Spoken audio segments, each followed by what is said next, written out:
Hello friends, देखिए सब board exam खत्म हो चुके हैं, चाहे वो यूपी बोर्ड हो, चाहे वो आईसीएसई बोर्ड हो, चाहे वो सीबीएसई बोर्ड हो। सबका एग्जाम खत्म हो चुका है। और अब बच्चों की प्रॉब्लम क्या है? अब बच्चों की प्रॉब्लम है कि यार मेरा रिजल्ट कब आएगा। सबसे ज्यादा प्रॉब्लम बच्चों को ये हो रही है कि अब रिजल्ट जो है वो कब आएगा, किस महीने में आएगा। अब बच्चों को इंतजार है तो बस रिजल्ट का इंतजार है। और अब बच्चे ये भी सोच रहे हैं कि यार मेरा जो रिजल्ट आ जाएगा, इस रिजल्ट के बाद मैं आईआईटी में एडमिशन लूंगा, मैं नीट में एडमिशन लूंगा, मैं नीट करके और एमबीबीएस करूंगा, या फिर आईआईटी करके इंजीनियर बनूंगा, या फिर मैं कोई डिप्लोमा करूंगा, या फिर डिप्लोमा नहीं मैं तो बीएससी करूंगा।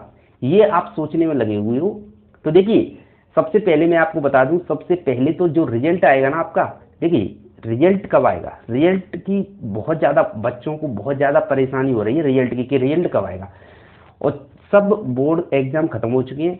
तो देखिए रिजल्ट आपका आएगा, नोट कर लीजिए, रिजल्ट आएगा आपका अप्रैल के लास्ट वीक में। ठीक है, रिजल्ट अप्रैल के लास्ट वीक में या फिर मई के फर्स्ट वीक में आपको देखने को मिल जाएगा।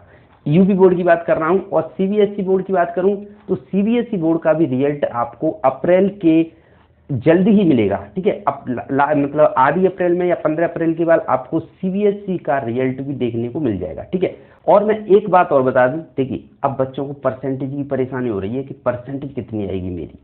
बहुत से बच्चे सोच रहे हैं यार मेरी 90% आ जाएगी, बहुत से बच्चे सोच रहे हैं यार मेरी 90 नहीं तो 80% आएगी, और बहुत से बच्चे क्या सोच रहे हैं यार मैं फेल नहीं हो जाऊँ, मैं 12th क्लास में फेल ना हो जाऊँ, या फिर हाई स्कूल में मेरी 90% के ऊपर आएगी।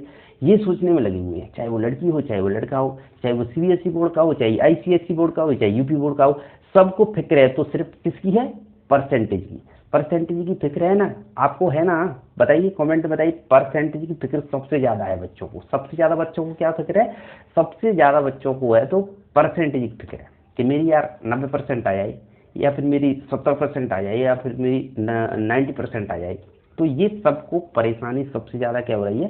परसेंटेज। तो मैं आपको बता दूं, देखिए सबसे पहले आप परसेंटेज का कैसे गुणा भाग लगा सकते हो, किस तरीके से आपने कॉपी लिखी है, किस तरीके से आपने एग्जाम को दिया है, आप उस तरीके से आप अपनी परसेंटेज को आजमा सकते हो। किस तरीके से? देखिए, अगर आपने एग्जाम में नकल की है, बोर्ड एग्जाम की बात कर रहा हूं मैं, बोर्ड एग्जाम की, चाहे वो आईसीएसई हो सीबीएसई हो, अगर आपने बोर्ड एग्जाम में नकल की है तो नकल वालों तो ध्यान रखिए, उनके नंबर मिनिमम आएंगे, ना ज्यादा आएंगे और ना कम आएंगे। ठीक है, ध्यान रखना, जिन्होंने नकल की है, नकल कराई गई है वहां पे, तो सब बच्चों की एक सी नकल हुई है तो उनके तो नंबर आएंगे। ध्यान रखना, उनके नंबर कितने आएंगे? उनके नंबर 20 सेम आएंगे सबके, कोई टॉपर नहीं बनेगा वहां पे।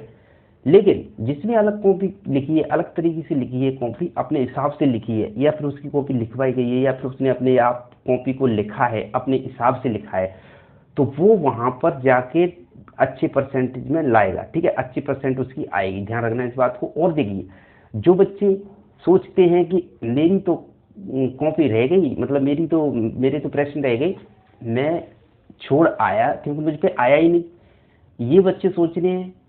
जिन पे आता है वो लिख के आए हैं, रह गया है तो वो बात अलग है, लेकिन उन्होंने कुछ लिखा नहीं है, उन्होंने सोचा कि यार मुझ पे नहीं आ रहा और आ नहीं रहा, और उसको वो छोड़ के चले आए। तो ऐसे तो आपको नंबर मिलने वाले नहीं है, ध्यान रखना। और अगर अगर आप पे थोड़ा सा भी आ रहा है, आप बना बना के लिख के चले आए हो और अपने हिसाब के लिख के चले आए हो, तो ध्यान रखना, नकल नहीं की, अपने हिसाब से लिखा है, चाहे वो आपने कैसे भी लिखा हो, लेकिन लिखा अपने हिसाब से है, तो वहां पर आपके नंबर अच्छे आएंगे, चाहे वो कौन सा भी सब्जेक्ट हो। ये बात आप नोट कर लीजिए। ठीक है, और अगर आपने नकल की है, नकल वालों को ध्यान रखना, नकल की है तो वहां पर आपकी परसेंटेज हाई नहीं जाएगी, नॉर्मल ही रहेगी, ये गारंटी की बात है, और इसको नोट कर लेना। और जो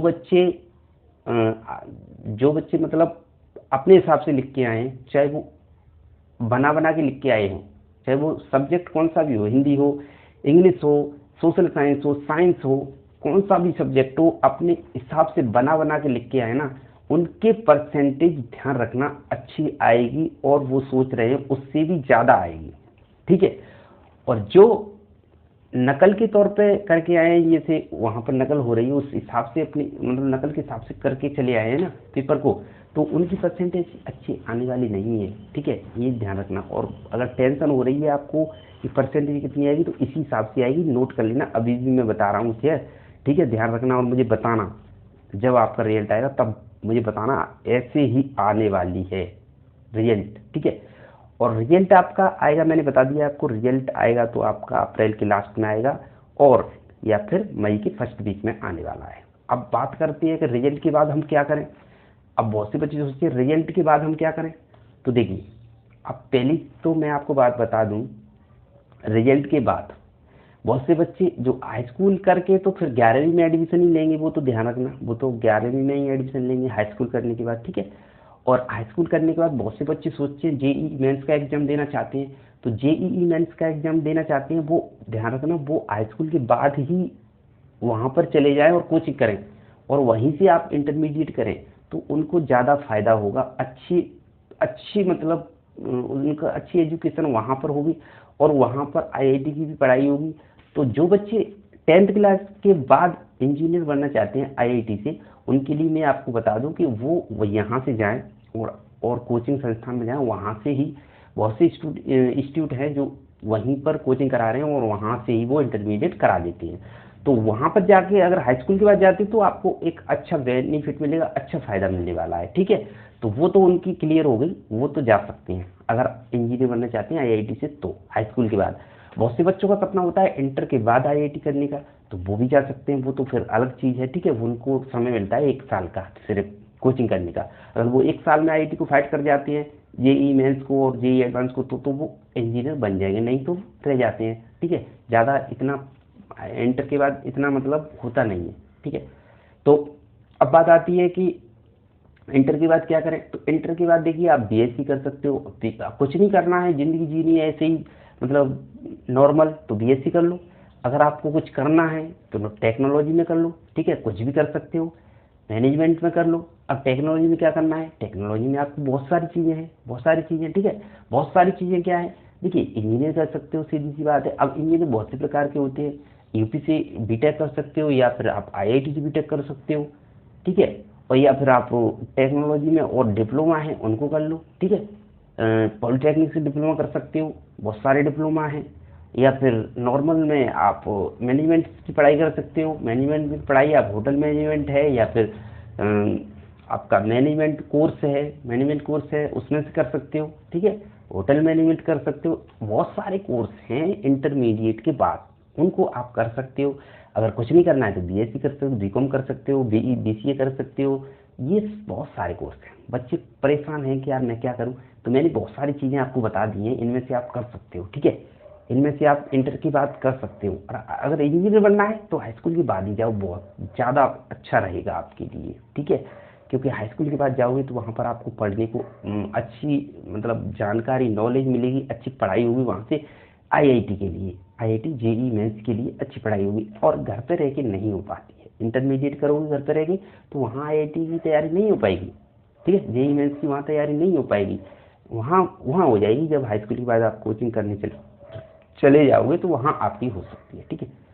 तो ठीक है बच्चों, तो अब रिजल्ट का इंतजार कीजिए। मैंने आपको रिजल्ट के बारे में बता दिया है और कुछ करना है लाइफ में तो पढ़ते रहिए, बिना पढ़े तो आपको कुछ नहीं होगा। अब रिजल्ट का इंतजार ज़्यादा मत कीजिए, अभी से पढ़ाई कीजिए। आईआईटी करना है तो आईआईटी के सिलेबस से आईआईटी की मतलब जानकारी लीजिए और उसके हिसाब से अपना तैयारी कीजिए। अगर और हाँ, मैं नीट की तो भूल गया, अगर नीट करनी है, डॉक्टर बनना है तो नीट कीजिए, ठीक है। नीट का एग्जाम दीजिए, उसके बाद एमबीबीएस कीजिए या फिर उसमें बीडीएस कीजिए। बहुत सारे डिप्लोमा, बहुत सारी डिग्रियां हैं, ठीक है। एमबीबीएस सबसे बड़ी है, एमबीबीएस कर लीजिए। और नीट का एग्जाम देना है तो वो इंटर के बाद ही दीजिएगा। और देखिए हाई स्कूल के बाद भी जा सकते हो नीट के लिए, जैसे मैंने आईआईटी की बताया, और नीट के लिए भी जा सकते हो, ठीक है। तो ये आपकी मैं जानकारी। और नीट का एग्जाम तो आप जानते हो एक ही एग्जाम होता है नीट का, उसके बाद आपका एडमिशन हो जाता है एमबीबीएस में या फिर बीडीएस, कौन सा भी, जैसा आपके नंबर आते हैं जिस हिसाब से मेरिट बनती है उस हिसाब से आपका एडमिशन हो जाएगा। तो ये मैंने जानकारी आपको दी और आप रिजल्ट का इंतजार मत कीजिए, रिजल्ट आपका 1-1.5 महीने के अंदर देखने को मिल जाएगा, ठीक है। तो पढ़ते रहिए, बिना पढ़े कुछ नहीं होगा। मिलते हैं अगली वीडियो में नई जानकारी लेकर, तब तक के लिए जय हिंद दोस्तों।